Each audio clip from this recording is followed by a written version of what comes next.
Hey everybody, today I'm going to show you two techniques for painting. And you can use this with your tempera paints or you can use this with, I guess, pretty much any paint. So those two techniques are dry brush and wet on wet. I use those techniques to create this painting. Let me show you how. First I begin by pouring out a bit of paint onto my palette and then drawing with a pencil. Next I mix up some colors and I begin by blocking in or filling in big spaces of color. While some of the paint is still wet, I can mix other colors into it. This is called the wet on wet technique.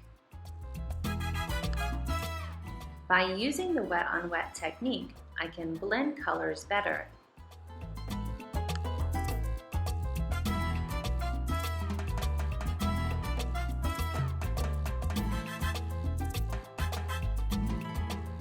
Once some of the paint has dried, then I can go back and use a dry brush technique to add details.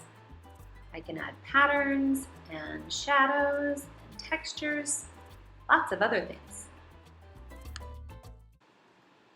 Okay, now that you've seen the demonstration on how to do wet on wet and dry brushing, I hope to see it in some of your paintings. Ciao, ciao for now. Have fun. Be creative. Bye.